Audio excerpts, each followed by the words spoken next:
அப்பாவின் ரகசியத்தை தெரிந்து கொள்வதற்காக அம்மாவின் போர்வையை எடுத்துக்கொண்டு நான் அப்பாவின் அறைக்கு சென்றேன். அந்த உண்மையை அறிந்தால் உங்கள் உணர்வுகள் உறைந்துவிடும். நான் கண் விழித்து பார்த்தபோது அம்மா என் படுக்கைக்கு அருகில் அமர்ந்து விம்மி விம்மி அழுது கொண்டிருப்பதை கண்டேன். அம்மாவை இப்படி பார்ப்பது என் இதயத்தை துண்டிக்கச் செய்யும். ஆனால் என்னால் அவரிடமும் எதுவும் கேட்க முடியவில்லை. அடிக்கடி காலையில் அம்மாவின் நிலைமை இப்படிதான் இருக்கும். சிறிது காலத்திற்கு முன்பு நான் அம்மாவிடம் கேட்டேன், ஏன் காலையில் அப்பாவின் அறையிலிருந்து வரும்போது இவ்வளவு அறிகுறிகள் என்று. ஆனால் அம்மா பதில் சொல்லாமல் என்னை அதட்டினார். அவர் அறையிலிருந்து வெளியே வரும்போது அம்மாவின் தோற்றம் மிகவும் விகாரமாக இருக்கும். கலைந்த தலைமுடி மற்றும் கிழிந்த பழைய துணிகள் ஏதோ ஒரு பெரிய கொடுமையை செய்வது போல இருக்கும். சில ஆண்டுகளுக்கு முன்பு தொடங்கியது. நான் வளர வளர இது எனக்கு பெரிய ஆச்சரியமாகவும் அச்சமாகவும் இருந்தது. என் அப்பா இரவு முழுவதும் என் அம்மாவுடன் அப்படி என்னதான் செய்கின்றார் என்பதை அறிய எனக்குள் ஒரு வெறி பிடித்து இருந்தது. இந்த கேள்வி என்னை நிம்மதி இழக்கச் செய்தது. எனக்கு இப்போது வயது 15. என்னால் பல விஷயங்களை நன்றாகவே புரிந்து கொள்ள முடியும். அம்மாவின் அழுத முகம் ஏதோ ஒரு கட்டாயத்தில் எச்சரிக்கையாகவும் எனக்கு தெரிந்தது. ஆனால் ஆச்சரியமான விஷயம் என்னவென்றால், அம்மா அறையிலிருந்து வரும்பொழுது அழுது கொண்டே வருவார். ஆனால் அப்பா வெளியே வரும்போது அவர் முகத்தில் ஒரு வசீகரமான புன்னகை இருக்கும். அவரை பார்த்தால் மீண்டும் இளைஞன் ஆகிவிட்டது போல் தோன்றும். ஏதோ ஒரு பாடலை முணுமுணுத்து கொண்டே மிகவும் மகிழ்ச்சியாக வருவார். ஆனால் அம்மாவும் அப்பாவும் அறையிலிருந்து வந்த பிறகு அம்மா மீண்டும் அப்பாவுக்கு முன்னால் செல்லவே பயப்படுவார். அப்பாவின் காலை உணவு கூட என் மூலமாகவே டைனிங் டேபிளுக்கு அனுப்பி வைப்பார். அவர் நாள் முழுவதும் சமையல் அறையிலேயே நின்று அழுது கொண்டிருப்பார் அல்லது குளியல் அறையில் சென்று கதவை அடைத்துக் கொள்வார். அம்மாவின் நிலையை பார்த்தபோது எனக்கு பரிதாபமாக இருக்கும். நான் 10ஆம் வகுப்பு படித்து கொண்டிருந்தேன். காலை உணவை கொடுத்துவிட்டு பள்ளிக்கு கிளம்பினேன். ஆனால் நான் நாள் முழுவதும் என் மூளையில் அம்மாவை பற்றிய சிந்தனையே ஓடிக்கொண்டிருக்கும். ஒருமுறை கூட அப்பா கவலையாகவோ அல்லது பதற்றமாகவோ இருப்பதை நான் பார்த்ததில்லை. அவர் எப்பொழுதும் மகிழ்ச்சியாகவே உணவருந்துவார். அவர் முகம் மலர்ச்சியாகவே இருக்கும். ஆனால் அம்மாவை பார்த்தால் எந்த நேரத்திலும் அம்மாவிற்கு ஏதோ ஒன்று ஆகிவிடும் என்பது போல தோன்றும். காலை உணவு தயாரிக்கும் போது அம்மாவின் உடல் நடுங்குவதை நான் பலமுறை கவனித்திருக்கிறேன். இரவு நேரத்தில் அப்பா அப்படி என்னதான் செய்கிறார் என்று அம்மாவிடம் கேட்க துடிக்கின்றேன். ஆனால் அப்பாவின் பெயரை சொன்னாலே அம்மாவின் முகத்தில் மரண பயம் தெரியும். அம்மா ஒவ்வொரு இரவும் அப்பாவின் அறையில் தூங்குவதில்லை, என்னுடன் தான் தூங்குவார். என்னால் படிப்பில் கவனம் செலுத்த முடியவில்லை. வீட்டில் மனம் ஒட்டவில்லை. என் அம்மாவை எப்படியாவது அப்பாவின் அருகே செல்ல விடாமல் தடுக்க வேண்டும் என்று என் இதயம் விரும்பியது. ஆனால் அப்பாவை என்னால் எதற்கும் தடுத்து நிறுத்த முடியாது. அப்பா என் முன்னால் அம்மாவிடம் மிகுந்த அன்புடனும் அக்கறையுடனும் தான் நடந்து கொள்வார். வீட்டில் இந்த சூழல் என்னை எவ்வளவு பாதித்தது என்றால், நான் அரையாண்டு தேர்வு மோசமாக தோல்வி அடைந்தேன். நான் தேர்வு முடிவுகளை பெற்றோரிடம் சொல்லவில்லை. ஆனால் என் நண்பர்கள் ஆச்சரியப்பட்டார்கள். ஏனென்றால் நான் படிப்பில் கெட்டிக்கார பெண். என் கவனம் எங்கே இருக்கிறது என்று அவர்கள் அடிக்கடி என்னிடம் கேட்பார்கள். நான் என் தோழியிடம் என் அம்மாவையும் என் அப்பாவையும் பற்றி சொன்னேன். அதற்கு அவள், உன் அப்பா ஆங்கில படங்கள் எதுவும் பார்க்கிறாரா என்று என் தோழி கேட்டாள். திடீரென்று கேட்டாள். இதை கேட்டு நான் ஒன்றும் புரியாமல் அவளை பார்த்தேன். படங்களுக்கும் இதற்கும் என்ன சம்பந்தம் இருக்க முடியும்? அவள் என்னை ஒரு விசித்திரமாக பார்த்தாள். ஆனால் எனக்கு புரியவில்லை. அவள் பேச்சை மாற்றினாள். அவள் என் சிந்தனையை மாற்றினாள். என் சிந்தனை எந்த ஒரு கேள்வியிலேயே நின்றது. என் தோழி ஏன் இப்படி கேட்டாள்? நான் வீட்டிற்கு வந்தபோது அம்மாவின் நண்பர் அங்கே அமர்ந்திருந்தார். அவர் மதிய நேரங்களில் வீட்டிற்கு வருவார். அவரும் அம்மாவும் சிறுவயது நண்பர்கள். அவர் துபாய்க்கு சென்ற பிறகு அம்மாவுக்கும் அப்பாவுக்கும் திருமணம் நடந்தது. சில ஆண்டுகளுக்கு முன்பு எல்லாம் சரியாக இருந்திருக்கலாம், அல்லது நான் சிறுபிள்ளையாக இருந்ததால் எனக்கு எதுவும் புரியாமல் இருந்திருக்கலாம். ஆனால் கடந்த சில ஆண்டுகளாகவே அம்மாவின் நிலைமை எனக்கு தெளிவாக புரிகிறது. என் அப்பா ஒரு நல்ல மனிதர் இல்லை என்பதும் என் அம்மாவின் துன்பத்திற்கு அவர்தான் காரணம் என்பதும் எனக்கு தெரியும். இந்த எண்ணம் என் அப்பாவின் மீது எனக்கு வெறுப்பை உண்டாக்கியது. என் அம்மாவின் நண்பர் ஓராண்டுக்கு முன்புதான் இந்தியாவிற்கு திரும்பி இருந்தார். அவர் அடிக்கடி அம்மாவை பார்க்க வருவார். ஆனால் அவர் வருவதில் அம்மாவுக்கு விருப்பமில்லை. அவர் சென்ற பிறகு தினமும் அவர் வருவதை உன் அப்பா அறிந்தால் விபரீதமாக நடந்துவிடும் என்று அம்மா என்னிடம் கூறுவார். அப்பா காலையில் வேலைக்கு சென்று இரவில் தான் வீடு திரும்புவார். அவருக்கு எப்படி தெரியும் என்று நான் அம்மாவுக்கு ஆறுதல் கூறினேன். எனக்கும் அம்மாவின் நண்பரை மிகவும் பிடிக்கும். அவர் வந்து அம்மாவின் மனநிலைமையை மகிழ்ச்சியாக ஆக்கிவிட்டு செல்வார். எனக்கும் நிறைய பொருட்கள் வாங்கி வருவார். அப்பாவின் வருமானம் மிகவும் குறைவு. குடும்பத்தை நடத்தவே சிரமம். அப்படிப்பட்ட நிலையில் அப்பா போன்ற ஒரு கொடூரமான மனிதருடன் அம்மா எப்படி வாழ்கிறார் என்று எனக்கு தெரியவில்லை. அன்று இரவு நான் எனக்கும் அம்மாவுக்கும் படுக்கையை தயார் செய்து கொண்டு கண்களை மூடி படுத்திருந்தேன். சிறிது நேரத்தில் அப்பா அறைக்குள் வந்தார். அப்பா அம்மாவை தன்னுடன் வருமாறு அழைத்தார். அம்மா மெதுவான குரலில் மறுத்தார். நான் கண்களை திறக்கவில்லை. அப்பா அம்மாவிடம் என்ன சொல்கிறார் என்று கேட்க விரும்பினேன். நான் உன்னை தொந்தரவு செய்ய மாட்டேன், இது சத்தியம் என்று அப்பாவின் குரல் கேட்டது. அதில் ஒரு இனிமையான அன்பும் தெரிந்தது. எனக்கு உங்களோடு வர விருப்பமில்லை, நீங்கள் இப்பொழுது இப்படித்தான் சொல்கிறீர்கள் என்று அம்மா மீண்டும் மறுத்தார். நமது மகள் இப்பொழுது வளர்ந்து விட்டாள். அவள் நிறைய கேள்விகள் கேட்கின்றாள் என்பதை நீங்கள் உணர வேண்டும். ஆனால் உங்களுக்கு எதை பற்றியும் அக்கறை இல்லை என்று அம்மா மிருதுவான குரலில் அப்பாவிடம் கூறினார். அப்பா வலுக்கட்டாயமாக அம்மாவின் கையை பிடித்து இழுத்து தன்னுடன் அழைத்து சென்றார். எனக்குள் ஒரு விவரிக்க முடியாத பதற்றம் ஏற்பட்டது. என் தோழி சொன்ன அந்த ஆங்கில படத்தை பற்றிய விஷயம் என் மூளைக்குள் குடைந்து கொண்டே இருந்தது. 2 மணி நேரம் கடந்து விட்டது. ஆனால் அம்மா இன்னும் திரும்பி வரவில்லை. தண்ணீர் குடிப்பதற்காக நான் சமையலறைக்கு சென்றேன். சற்று நேரத்தில் அம்மாவும் எனக்கு பின்னால் வந்தார். நான் அம்மாவை உற்று பார்த்தேன். அவர் தலைமுடி கலைந்திருந்தது. தோள்பட்டை பகுதி சட்டை கிழிந்து இருந்தது. அதை பார்த்து நான் அதிர்ச்சி அடைந்தேன். என் பார்வை உணர்ந்த அம்மா உடனே முந்தானையால் தன்னை மறைத்து கொண்டார். ஏன் இவ்வளவு நேரம் விழித்திருக்கிறாய் என்று அம்மா என்னிடம் கேட்டார். நான் தண்ணீர் குடிக்க எழுந்ததாக பொய் சொன்னேன். அம்மா என்னுடன் அறைக்கு திரும்பினார். நான் கண்களை மூடிக்கொண்டு தூங்குவது போல நடிப்பேன். ஆனால் அம்மாவின் விம்மல் சத்தம் எனக்கு கேட்டுக்கொண்டே இருந்தது. எழுந்து சென்று அம்மாவுக்கு ஆறுதல் சொல்ல வேண்டும், மனதில் உள்ள கேள்விகளை கேட்க வேண்டும் என்று தோன்றியது. ஆனால் நான் மௌனமாக படுத்திருந்தேன். மறுநாள் காலை அப்பா ஒரு இளைஞரை போல தயாராகி அறையிலிருந்து வெளியே வந்தார். அப்பாவின் வருமானம் குறைவுதான். ஆனால் அவர் எப்போதும் மகிழ்ச்சியாக சிரித்து கொண்டே இருப்பார். ஒரு பெரிய செல்வந்தரை போல தயாராகி வேலைக்கு செல்வார். என் அப்பாவை வெறுப்புடன் பார்த்தபடியே நான் பள்ளிக்கு சென்றேன். நாள் முழுவதும் அம்மாவின் கிழிந்த சற்றையை பற்றியே என் சிந்தனையில் ஓடிக்கொண்டிருந்தது. பள்ளியில் இருந்து திரும்பும் வழியில் என் அம்மாவின் தோழரை சந்தித்தேன். அவர் என்னை அவர் காரில் ஏற்றி கொண்டார். நான் யோசிக்காமல் அவருடன் சென்றேன். என் அம்மாவின் தோழர் என் முகத்தை பார்த்து, உனக்கு என்ன கவலை, ஏன் இப்படி தொலைந்து போனது போல் இருக்கின்றாய் என்று கேட்டார். நான் உணர்ச்சி வசப்பட்டு அவரிடம் எல்லா உண்மைகளையும் சொன்னேன். அதை கேட்டு அவர், உன் அப்பா ஒரு நல்ல மனிதன் இல்லை என்பது உனக்கு தெரியுமா? உங்கள் அம்மாவிற்கு அவரிடமிருந்து ஏன் விடுதலை பெற்று தரக்கூடாது? எவ்வளவு காலம் இந்த துன்பத்தை அனுபவித்துக் கொண்டிருப்பார் அவர் என்று கேட்டார். அவர் சொன்னதை கேட்டு என் உணர்வுகள் உறைந்து போனது. நான் அப்பாவை பிரிவதை பற்றி என்னால் கற்பனை கூட செய்ய முடியவில்லை. ஏனென்றால் அப்பா என்னிடம் ஒருபோதும் சத்தமாக பேசியது கூட இல்லை. அப்படிப்பட்டவரை நான் எப்படி கொடூரமானவர் என்று சொல்ல முடியும்? மூடிய அறைக்குள் அம்மாவுக்கும் அப்பாவுக்கும் இடையில் என்ன நடக்கிறது என்று எனக்கு தெரியாது. அம்மாவின் நண்பர் சொன்னதை கேட்டு நான் சிந்தனையில் விழுந்தேன். எவ்வளவு யோசித்தாலும் அப்பா எனக்கு தீமை செய்ததாக ஒரு விஷயம் கூட ஞாபகம் வரவில்லை. ஆனால் அம்மாவின் கண்ணீர் அவரை ஒரு குற்றவாளியாக காட்டியது. அம்மாவின் நண்பர் என்னை வீட்டில் விட்டுவிட்டு அவரும் உள்ளே வந்தார். எங்களை பார்த்ததும் அம்மா மகிழ்ச்சி அடைந்தார். உணவு பரிமாறினார். நான் மிகவும் சோர்வாக இருந்ததால் தூங்குவதற்கு என் அறைக்கு வந்தேன். அப்பொழுது என் அம்மாவின் நண்பர் அம்மாவுடன் அமர்ந்திருந்தார். எனக்கு தூக்கம் வரவில்லை. அப்பாவை பற்றி அம்மாவின் நண்பர் சொன்னதை நினைத்து கொண்டிருந்தேன். அம்மா அப்பாவின் அறைக்குள் சென்று 3 நாட்கள் ஆகிவிட்டன. கடந்த 3 நாட்களாக அவர் என்னுடன் தான் தூங்கினார். என்னுடன் இருக்கும்போது அம்மா நிம்மதியாக மகிழ்ச்சியாகவும் இருந்தார். அப்பாவின் நடத்தை எப்பொழுதும் ஒரு மாதிரியாக தான் இருந்தது. எந்த நாளில் அவர் அம்மாவை தன் அறைக்கு அழைத்துச் செல்கிறாரோ அன்று அவர் வழக்கத்தை விட அதிக மகிழ்ச்சியாக இருப்பார். 4வது நாள் அப்பா மீண்டும் அம்மாவை தன் அறைக்கு அழைத்துச் சென்றார்.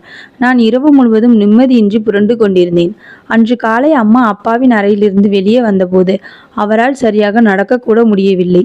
அவர் ஒரு காலை தரையில் தேய்த்து தேய்த்து மிகுந்த சிரமத்துடன் நடந்து வந்தார். அம்மா, உன் காலில் என்ன ஆனது என்று நான் கேட்டேன். அதற்கு அவர், சின்ன சின்ன விஷயங்களை கவனிப்பதை விட்டுவிட்டு படிப்பில் கவனம் செலுத்து. 10ஆம் வகுப்பு தேர்வு முடிவுகள் சரியாக வரவில்லை என்றால் அதற்கு உன் அப்பா என்னை தான் காரணமாக்குவார் என்றார். அம்மாவின் கண்களில் இருந்து கண்ணீர் சொட்டத் தொடங்கியது. அவர் அப்பாவுக்கு காலை உணவை தயாரிக்க சென்றார். அதன் பிறகு அவர் சமையலறையை விட்டு வெளியே வரவில்லை. நான் அம்மாவிடமிருந்து உணவை வாங்கி கொண்டு அப்பாவிடம் சென்று அவர் என்னிடம் என் படிப்பை பற்றி விசாரித்தார். அப்பாவின் குரலில் இவ்வளவு இனிமை இருந்தது. அவரது இந்த இரட்டை வேடத்தை பார்த்து நான் வியப்படைந்தேன். அவர் ஒருபோதும் கொடூரமானவராக தெரியவில்லை. ஆனால் அம்மாவின் நிலைமையை அப்பாவின் கொடுமையை உறக்கச் சொன்னது. நான் அப்பாவிடம், அம்மா இல்லாமல் எனக்கு தூக்கம் வருவதில்லை, அதனால் இரவு நேரத்தில் அம்மாவை உங்கள் அறைக்கு அழைக்காதீர்கள் என்று கூறினேன். அதை கேட்ட அப்பா புன்னகைத்தார். நான் எப்போதாவது தான் உன் அம்மாவை அழைக்கின்றேன். நான் அம்மாவின் மீது எனக்கு உரிமை இருக்கிறது. நான் அவள் மீது மிகுந்த அன்பு வைத்திருக்கின்றேன் என்றார். அப்பாவின் இந்த வார்த்தையை கேட்டதும் என் ரத்தம் கொதித்தது. ஏனென்றால் அவரது அன்பின் லட்சணத்தை தான் நான் தினமும் பார்த்து கொண்டிருந்தேனே. ஆனால் அப்பாவிடம் எதையும் பேசும் தைரியம் எனக்கு இல்லை. அதனால் மௌனமாக பள்ளிக்கு சென்றேன். வகுப்பில் ஆசிரியர் பாடம் நடத்தும் பொழுது முழு உண்மையையும் அறியாமல் ஒருபொழுதும் எந்த முடிவும் எடுக்காதீர்கள். அது உண்மையை எப்போதும் ஆபத்தானது, ஒரு மனிதனை அழித்துவிடும் என்று கூறினார். ஆசிரியரின் அந்த பேச்சு என் மனதில் ஒரு வாசலை திறந்தது. அப்பாவின் முழு உண்மையை அறிந்து என் அம்மாவிற்கு அவரிடம் இருந்து விடுதலை பெற்றுத்தர வேண்டும் என்று இருந்தது. எனக்கு இப்போது வேண்டுமானாலும் உதவ தயார் என்று அம்மாவின் நண்பர் வாக்குறுதி அளித்தார். நான் உருவத்தில் அப்படியே என் அம்மாவைப் போல இருந்தேன். இன்று இரவு நானே அம்மாவிற்கு தூக்க மாத்திரையை கொடுத்து உறங்க வைத்தேன்.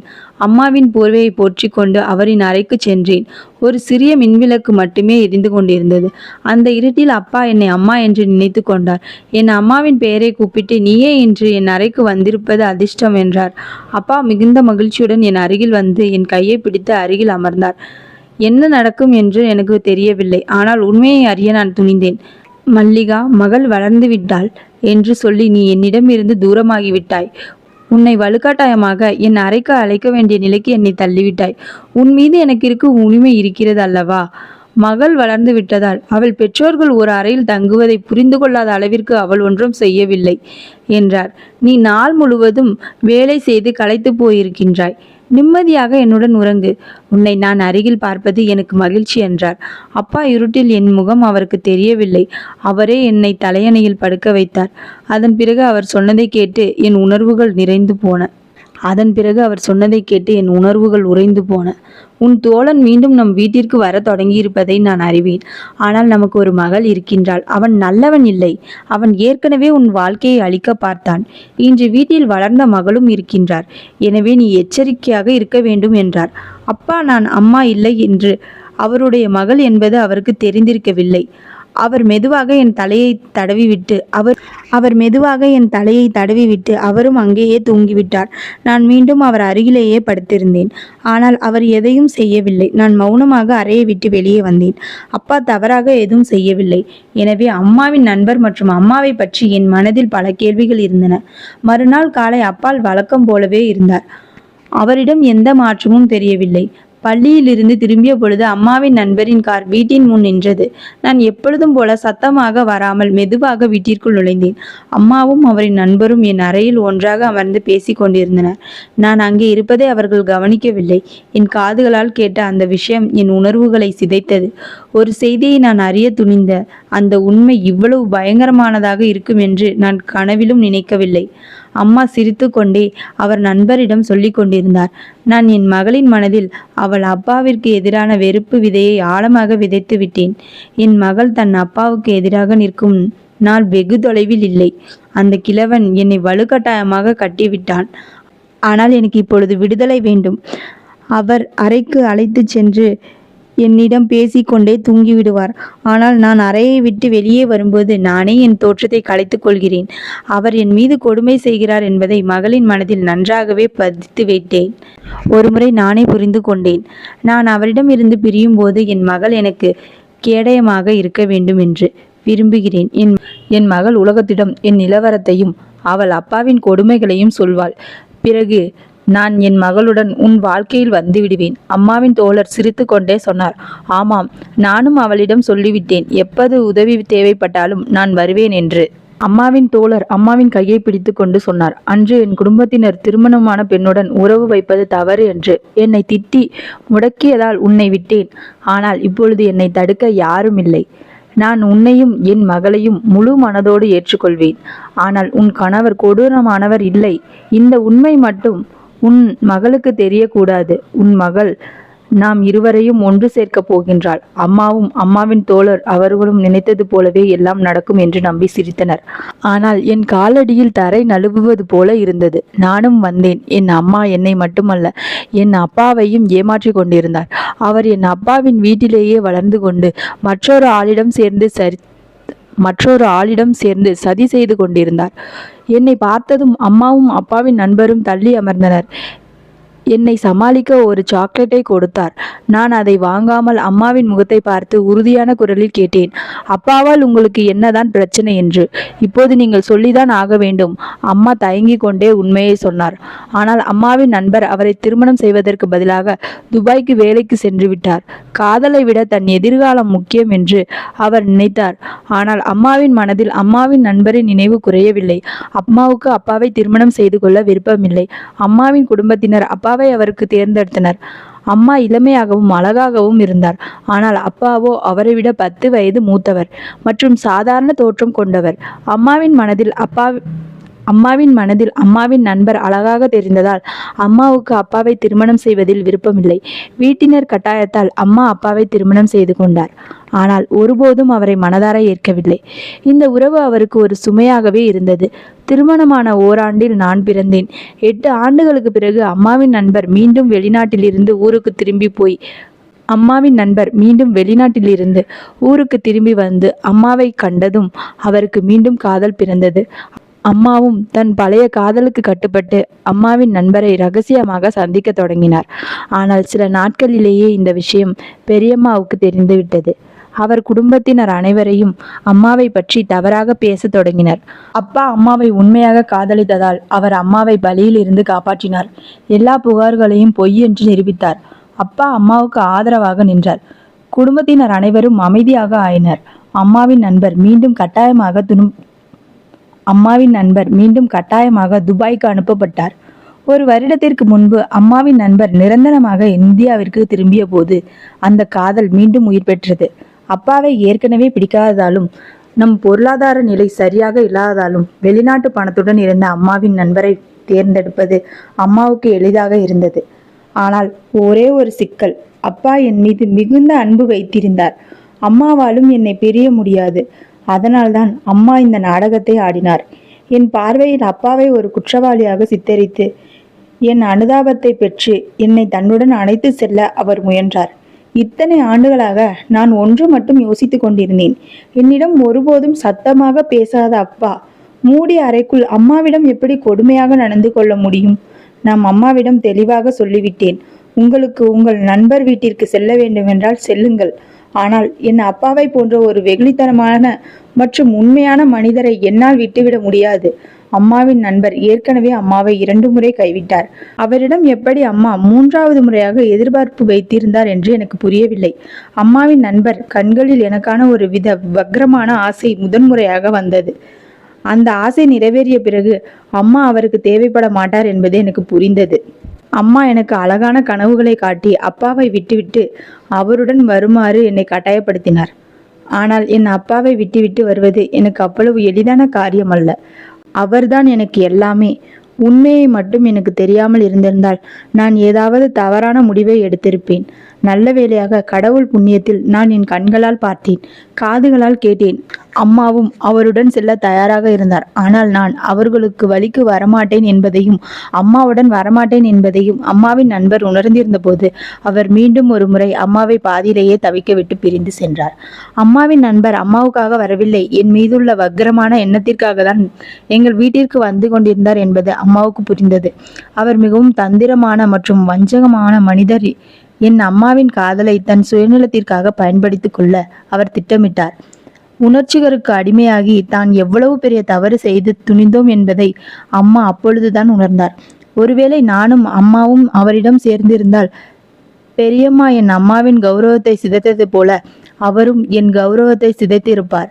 அம்மா செய்த எந்த புண்ணியமோ தெரியவில்லை. நாங்கள் இருவரும் அந்த வஞ்சகனின் பிடியில் இருந்து தப்பித்தோம்.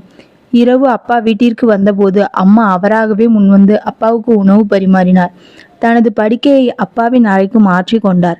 அப்பாவின் மகிழ்ச்சியை பார்க்க எனக்கு மகிழ்ச்சியாக இருந்தது.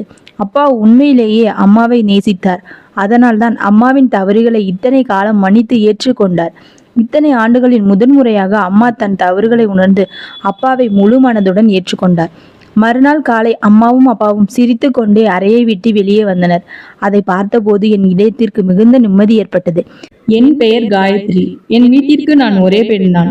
எனக்கும் சரத் என்பவருக்கும் வீட்டில் இருக்கும் பெரியோர்களால் நிச்சயிக்கப்பட்டு திருமணம் நடந்தது. அவர் வெளிநாட்டில் வேலை பார்ப்பதாகவும் மிகப்பெரிய பணக்கார குடும்பம் என்றும் சொல்லி அதிக வரதட்சணையோடு என்னை திருமணம் செய்து கொண்டார்கள். பணக்கார ஆடம்பர வாழ்க்கையை தன் மகளுக்கு அமைத்து தர வேண்டும் என்று என் அப்பா அதிக கடன் வாங்கி எனக்கு திருமணம் செய்து வைத்தார். ஆரம்பத்தில் என் திருமண வாழ்க்கை நன்றாக தான் இருந்தது. எங்களுக்குள் திருமணமாகி 3 மாதத்தில் என் கணவர் மீண்டும் வேலைக்கு வெளிநாட்டிற்கு செல்ல தயாரானார். இந்த 3 மாதத்தில் நான் கர்ப்பமாகவில்லை. அதனால் என் மாமியார் இவருக்கு ஏதோ குறைபாடு இருக்குமோ என்று சந்தேகித்து என்னை கொஞ்சம் கொஞ்சமாக வார்த்தைகளால் காயப்படுத்த ஆரம்பித்தார். ஆனால் என் கணவர், அம்மா, திருமணமாகி 3 மாதம் தான் ஆகிறது, ஏன் அவளை இப்படி பேசுகிறீர்கள் என்றார். பார்த்துக்கலாம், விடுங்கம்மா என்று சொல்லிவிட்டு அவர் வெளிநாட்டுக்கு கிளம்பி விட்டார். ஒரு நாள் நான் சமையல் வேலை செய்து கொண்டிருக்கும் போது என் மாமியார் டேபிளில் இருந்த போனை கீழே தள்ளிவிட்டு உடைத்து விட்டார். தெரியாமல் கை தவறி கீழே விழுந்து விட்டது, சாரி மருமகளே என்று அவர் என்னிடம் கூறினார். அவரிடம் நான் எதுவும் எதிர்த்து பேசவில்லை. பரவாயில்லை, இருக்கட்டும் அத்தை என்றேன். அதன் பிறகு என் அத்தைக்கு போன் செய்யும் போதுதான் என்னிடம் பேசுவார் என் கணவர். என் ரூமில் வைத்து பேச சென்றாள். ஏன் தனியாக பேசுகிறாய்? இங்கே இருந்து பேசு.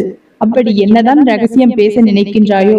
என் பையனை வளைத்து உன் கைக்குள் போட்டு விடலாம் என்று நீ நினைத்து இதெல்லாம் செய்கிறாயா என்று தவறான வார்த்தைகளை பயன்படுத்தினார். நாட்கள் செல்ல செல்ல என் கணவரிடம் நான் சரியாக பேச முடியவில்லை. என் அம்மா அப்பா வீட்டிற்கு செல்ல என் மாமியார் அனுமதிக்கவில்லை. என் பெற்றோர் என்னை காண இங்கு வந்தாலும் அவர்களுக்கு சரியான மரியாதை கிடைக்கவில்லை. அவர்கள் படும் அவமானத்தை என்னால் தாங்கிக் கொள்ள முடியவில்லை. இனிமேல் என்னை பார்க்க இங்கு வராதீர்கள் என்று என் பெற்றோரிடம் கூறிவிட்டேன். என் மாமியார் என் கணவரிடம் என்னை பற்றி தவறாகவும் குறைவாகவும் சொல்லிக் கொண்டே இருந்தார். இதனால் என் கணவருக்கும் என்னிடம் பேசும் ஆர்வம் குறைந்தது. நாட்கள் செல்ல செல்ல என்னை முற்றிலுமாக மறந்துவிட்டார் போல. இப்பொழுது பேசுவதே கிடையாது. இப்படியே 3 வருடங்கள் ஆனது. என் கணவருக்கு 1 மாதம் லீவு. வீட்டிற்கு திரும்பிய என் கணவர் என்னை பார்த்ததும் அதிர்ச்சியில் உறைந்தார். நான் பார்ப்பதற்கு அவ்வளவு அழகாக இருப்பேன். ஆனால் இப்பொழுது மெலிந்த தோற்றத்துடனும் எலும்பும் தோலுமாக பார்ப்பதற்கு ஏதோ நோய் வந்தது போல் இருந்தேன். என் கணவர் என்னிடம், உனக்கு என்ன ஆச்சு, ஏன் இப்படி இருக்கிறாய் என்று கேட்டார். ஒன்றுமில்லை என்று சொன்னதுடன் நான் எந்த பதிலும் கூறவில்லை. என் மாமியார், அவளை விடு, இங்கே வா என்று என் கணவரை கூப்பிட்டு கொண்டு அவருக்கு பிடித்த உணவுகளை பரிமாற ஆரம்பித்தார். என் கணவர் அம்மாவுடன் மகிழ்ச்சியாக உணவருந்த சென்றாலும் என்னை கவனித்துக் கொண்டுதான் இருந்தார். நானும் என் கணவரும் தனியாக பேசிக்கொள்ள அவர் அம்மா விடவே இல்லை. அன்று இரவு வேலையெல்லாம் முடித்துவிட்டு தூங்க செல்ல 11 மணி ஆனது. எங்கள் அறைக்கு நான் செல்ல இருந்தேன். என் மாமியார், நீ எங்கே செல்கின்றாய்? அது அவன் அறை, நீ சமையலறையில் தூங்கு என்றார். நான் மறுப்பு சொல்லாமல் சமையல் அறைக்கு சென்றேன். 5 நிமிடம் ஆனதும் என் கணவர் என்னை தேடி வந்தார். ஏன், இன்னும் வேலை முடியவில்லையா? சமையலறையில் இருக்கின்றாய் என்று என் கணவர் கேட்க, நான் பதில் சொல்ல வரும் நேரத்தில் என் மாமியார் வந்து, அவள் இன்று உன் அறைக்கு வர முடியாது, 3 நாட்கள் கழித்துதான் அவள் உன் அறைக்கு வருவாள் என்று சொன்னார்கள். அப்பொழுது எனக்கு புரிந்தது. 3 வருடம் கழித்து வந்த என் கணவர் மனதில் பல குழப்பங்கள் இருந்தது. மறுநாள் என் அத்தை இல்லாத நேரம் என்னிடம் பேசினார். பிறகு, ஏன் வீட்டில் இவ்வளவு பிரச்சனைகள்? என் அம்மாவிடம் செய்து கொண்டிருக்கின்றாய். நீ நன்றாக அவரை பார்த்து கொள்வாய் என்று உன்னை திருமணம் செய்தேன். பொறுமையானவள் என்றெல்லாம் உன்னை நான் நினைத்தேன் தெரியுமா என்று சொன்னவுடன் எனக்கு அழுகை வந்தது. இவ்வளவுதானா நீங்கள் என்னை புரிந்து கொண்டது? உங்கள் அம்மாவின் மீது இருக்கும் அன்பை நினைத்து நான் பெருமைப்படுகிறேன். இந்த வீட்டிற்கு நான் உங்களை நம்பிதானே வந்தேன். நான் தவறு செய்தாலும் என்னை ஒதுக்கி வைப்பது சரியா? உங்கள் மேல் உள்ள நம்பிக்கையில் தான் நான் என் உயிரை பிடித்து கொண்டேன். உங்கள் வார்த்தைக்கு மதிப்பு கொடுத்து உங்கள் அம்மாவின் பேச்சை நான் எப்பொழுதும் மீறியதே இல்லை. நான் என் பெற்றோர்களை கூட பார்த்து 3 வருடம் ஆகிறது. அவர்களை காண நானும் செல்லவில்லை. நீங்கள் என்னுடன் இருந்த இந்த 3 மாதத்தில் என்னை எவ்வளவு நன்றாக பார்த்து கொண்டீர்கள் என்று எனக்கு நன்றாக தெரியும். உண்மையிலேயே நீங்கள் ரொம்ப நல்லவர். ஆனால் உங்கள் அம்மாவின் மீது இருக்கும் பாசத்தால் என்னை ஒதுக்கி வைத்து விட்டீர்கள். இது நியாயமா என்று அழ ஆரம்பித்தேன். என் கண்களில் இருந்து கண்ணீர் வர ஆரம்பித்தது. சற்று நிமிடம் யோசித்து பாருங்கள். உங்கள் அம்மா சொல்வது போல நான் உங்கள் அம்மாவை கொடுமை செய்தாலோ பிரச்சனை செய்து கொண்டிருந்தாலோ இந்த தோற்றத்தில் இருந்திருப்பேனா? எனக்கு என்னவெல்லாம் நடந்தது என்று நம் வீட்டு தோட்டத்தில் வேலை பார்ப்பவிடம் கேட்டு பாருங்கள். அப்பொழுது புரியும். இங்கு நான் ஒரு சம்பளம் இல்லாத வேலைக்காரியாக தான் இருக்கின்றேன். ஒரு வேலைக்காரியாக வேலைக்கு வந்திருந்தால் கூட எனக்கு மரியாதை கிடைத்திருக்கும், கொஞ்சம் பணமும் கிடைத்திருக்கும். ஆனால் உங்க அம்மா என்னை எவ்வளவு கீழ்த்தனமாக நடத்துகிறார் என்று விசாரித்து பாருங்கள். நான் சொல்லும் வார்த்தையை நீங்கள் நம்ப வேண்டாம். நீங்கள் விசாரித்த பின்பு எது உண்மை என்று தெரிந்த பின்பு இதை பற்றி பேசுங்கள். ஒருவேளை இப்பொழுதும் உங்கள் அம்மாவின் பேச்சை கேட்டுக்கொண்டு என்னை ஒதுக்கி வைப்பதாக முடிவெடுத்தால் தயவு செய்து என் வாழ்க்கைக்கு ஒரு முடிவை சொல்லிவிடுங்கள் என்றேன். என் மீது அவருக்கு ஒரு நம்பிக்கை இருந்தது. ஆனால் அவர் அம்மாவை எதிர்த்து அப்பொழுது எதுவும் செய்ய முடியவில்லை. மறுநாள் காலை அவர் அம்மா என்னை எப்படியெல்லாம் திட்டுகிறார், வேலை சொல்லியே என்னை கஷ்டப்படுத்துகிறார், எல்லாவற்றையும் என் கணவர் மறைந்திருந்து பார்த்தார். ஆனால் அதை எதையும் கவனிக்காதது போல் சிறிது நேரம் கழித்து அவர் ஹாலுக்கு வர அத்தனை வேலையும் ஒத்தையில் பார்த்து, என் உடம்பெல்லாம் டயர்டாக இருக்கிறது அப்பா, ஆனால் உன் மனைவியை பார், ஒரு வேலை செய்யாமல் அவள் ராணி போல் இருக்கின்றாள். ஒரு வயதான மாமியாரை வேலை வாங்கிவிட்டு நான் இப்படி ராணி போல் இருக்கலாமா என்று அவள் கொஞ்சமாக தெரிகிறதா என்று என்னை பற்றி குறை சொன்னார். அப்பொழுதுதான் என் கணவருக்கு புரிந்தது, அவர் அம்மா சொன்ன அனைத்தும் பொய் என்று. நாம் எவ்வளவு பெரிய தவறு செய்துவிட்டோம். அம்மாவின் பேச்சை கேட்டுக்கொண்டு தன்னை நம்பி வந்த பெண்ணை கைவிட்டு விட்டோமே என்ற குற்ற உணர்ச்சியில் என்னிடம் மன்னிப்பு கேட்டார். அவரின் தவறை உணர்ந்து என்னிடம் மன்னிப்பு கேட்ட பிறகு, இந்த வீட்டிற்கு நீயே ராணி, உன் கஷ்டங்கள் அனைத்திற்கும் முற்றுப்புள்ளி வந்துவிட்டது. உன் பொறுமையை நினைத்து நான் பெருமைப்படுகின்றேன். உன்னிடத்தில் வேறொரு பெண் இருந்தால் நிச்சயம் எனக்காக இவ்வளவு கஷ்டப்பட்டிருப்பாளா என்று நினைத்து கூட பார்க்க முடியவில்லை. இப்படிப்பட்ட உனக்கு என்றும் நான் நன்றி கடனுடன் இருப்பேன். இனிமேல் உன்னை நன்றாக பார்த்துக் கொள்வது என் பொறுப்பு என்று என் கணவர் கூறினார். தவறு செய்த அவர் அம்மாவையும் திட்டினார். அது மட்டும் இல்லை, இனிமேல் காயத்ரி இந்த வீட்டு முதலாளி, அவளை எந்த வேலையும் நீங்கள் செய்யவே சொல்லாதீர்கள். நீங்கள் என் அம்மா, உங்களையும் நான் கஷ்டப்படுத்த விரும்பவில்லை. வீட்டு வேலைக்கு நான் ஒரு ஆளை நியமித்திருக்கின்றேன். உங்கள் மகன் நல்லா இருக்க வேண்டும் என்று நீங்கள் நினைத்தது போலதான் அவள் பெற்றோரும் அவள் நல்லா இருக்க வேண்டும் என்று என்னை நம்பி திருமணம் செய்து வைத்தார்கள். இப்படி ஒரு அநியாயம் செய்து விட்டீர்களே அம்மா. அவளிடத்தில் உங்கள் மகனோ அல்லது மகளோ இருந்திருந்தால் இவ்வளவு பெரிய கஷ்டத்தை நீங்கள் இப்படி செய்திருப்பீர்களா என்று நான் நினைக்கவே இல்லை அம்மா. இவ்வளவு பெரிய கஷ்டத்தை நீங்கள் செய்திருப்பீர்களா, இப்படி நீங்கள் செய்வீர்கள் என்று நான் நினைக்கவே இல்லை என்று என் கணவர் தன்னுடைய ஆதங்கத்தை அவர் அம்மாவிடம் சொல்ல ஆரம்பித்தார். அவர் அம்மாவும் தன் தவறை உணர்ந்து விட்டார். எனக்கு உன் மனைவி எங்கே என்னிடம் இருந்து உன்னை பிரித்து விடுவாளோ என்ற பயத்தில் இப்படி செய்து விட்டேன். என்னை மன்னித்து விடுப்பா. உண்மையை சொல்ல வேண்டும் என்றால் நான் செய்ததற்கு அவள் ஒரு முறை கூட எதிர்த்து பேசியதில்லை, என்னை திட்டியதும் இல்லை. இவ்வளவு பொறுமையான பெண் நிச்சயம் என்னையும் ஒரு அம்மாவை போல்தான் பார்த்து கொள்வாள். நான் தான் தவறு செய்து விட்டேன். என் தவறை இப்பொழுது உணர்ந்து விட்டேன் என்று என் மாமியார் மனம் திருந்தினார். இந்த 3 வருடம் நான் எவ்வளவு கஷ்டப்பட்டிருந்தேனோ அதைவிட பல மடங்கு இப்பொழுது நான் சந்தோஷமாக வாழ்ந்து கொண்டிருக்கிறேன். ஒரு பெண் பொறுமையாக நிதானத்துடன் இருந்தால் அவள் நினைத்த எதையும் சாதிப்பாள் என்பதற்கு என் வாழ்க்கை ஒரு உதாரணம். இப்பொழுது என் ஊரில் வாழ்க்கை கிடைத்தால் காயத்ரிக்கு கிடைத்தது போல் ஒரு வாழ்க்கை கிடைக்க வேண்டும் என்று சொல்லும் அளவிற்கு என் வாழ்க்கை நல்லபடியாக அமைந்திருக்கிறது. நானும் என் மாமியாரின் உணர்வுகளை புரிந்து கொண்டு அவரை என்னை சொந்த அம்மா போல பார்த்து கொண்டேன். இப்பொழுது நான் 3 மாத கர்ப்பமாக இருக்கின்றேன். என் அம்மா அப்பாவை பார்த்து 3 வருடம் ஆகிறது. அவர்களை பார்க்க வேண்டும் என்ற ஆசை எனக்கு இருந்தது. என் ஆசையை புரிந்து கொண்ட என் மாமியார் நேரில் சென்று என் அம்மா அப்பாவிடம் நடந்ததற்கு மன்னிப்பு கேட்டு அவர்களை இங்கே கூட்டி வந்தார்கள். நான் செய்ததற்கு நீங்கள் காயத்ரிக்கு குழந்தை பிறக்கும் வரை இங்கேதான் இருக்க வேண்டும், உங்கள் மகள் அருகில் இருந்து அவளை நன்றாக பார்த்து கொள்ள வேண்டும் என்று என் அம்மா அப்பாவை அழைத்து வந்தார். இப்பொழுது ஒரே வீட்டில் என் அம்மா அப்பா, நான், என் கணவர், மாமியார் என்று சந்தோஷமாக ஒரு வாழ்க்கையை வாழ்ந்து கொண்டிருக்கின்றோம். பொறுமையும் நிதானமும் கோழைத்தனம் கிடையாது. அது புத்திசாலிகள் கையாளும் ஒரு வகையான தந்திரம்தான். சரியாக நடந்து கொண்டால் எல்லோர் வாழ்க்கையும் நல்லதே நடக்கும். நடக்கவிருக்கும் கஷ்டத்தை மட்டும் யோசிக்காமல் என்ன செய்தால் நம் கஷ்டம் தீரும் என்று யோசித்தால் நிச்சயம் நம் வாழ்க்கையில் நாம் நினைத்தது போல் மகிழ்ச்சியாகவும் நிம்மதியாகவும் இருக்கும்.